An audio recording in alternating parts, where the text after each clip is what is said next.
You know, as leaders, one of our primary jobs is to eliminate the excuses that keep others in our church or organization from reproducing themselves. And one of the most common excuses you're going to hear is, I don't feel like I'm a good enough leader to teach someone else how to lead. And I understand that logic. But the truth is, your feeling of inadequacy can actually serve you well in the development of others. So, if you feel like you're not adequate to train others, stay tuned because I'm going to show you 3 unique factors that you have to offer those that you develop.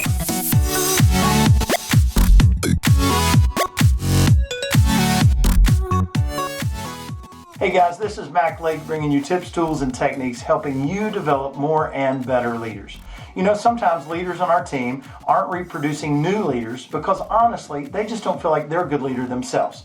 So they begin to question, how could I develop a new leader when I'm not that confident in my own leadership? Whether that's you or somebody on your team, I want to show you 3 things that you do have to offer that can make you effective at developing others. Now, before I dive into that, I want to tell you about a new opportunity. If you're new to leadership, or you're struggling in leadership, or if you just want to sharpen yourself as a leader, I'm kicking off a brand new 6-month coaching group in just a few weeks.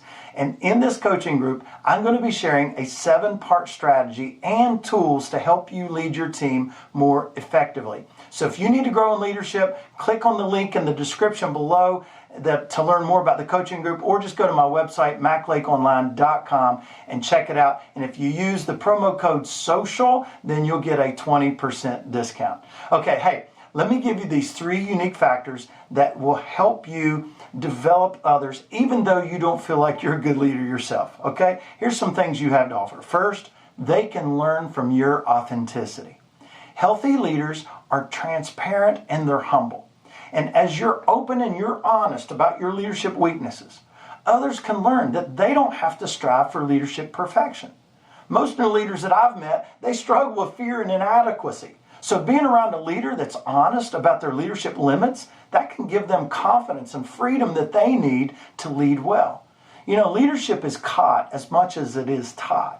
And this is why it's important to remember that when somebody's observing you, they're not only learning your competencies, but they're catching your spirit. So we have to recognize, if we're shaping within that new leader a humble spirit, you've just added immeasurable value to their life. Now, second, they can learn from your weaknesses. There's no such thing as a perfect leader. And if you're not good at something, simply tell the person you're developing, hey, I'm not good at this aspect of leadership, and here's why. And you can discuss the impact that your weaknesses have had on your leadership, how you attempt to overcome those weaknesses, or how you manage around those weaknesses. Understand, the potential leader can learn volumes from what you do wrong, not just what you do right. You know, a lot of times when I'm debriefing with a potential leader who's observed me in action, I actually ask them, hey, tell me what I could have done better. And this allows them to learn from things that I've done wrong or learn from my weaknesses, and it helps me as a leader as well.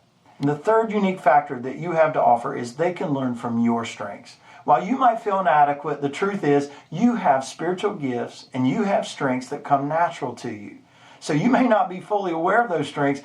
So developing another leader may be the very thing you need to help you identify and refine your own strengths and abilities. That's why I say, a lot of times I say, hey, when leaders refuse to reproduce themselves, they're hurting their own development. One of my favorite benefits of training others is it helps me develop my own leadership strengths. So hey, you may not feel like a great leader, but don't wait until you're the perfect leader to start developing others. Otherwise, you'll never experience the joy of reproducing yourself. Hey, thanks again for joining me today, and I'll see you in the next video.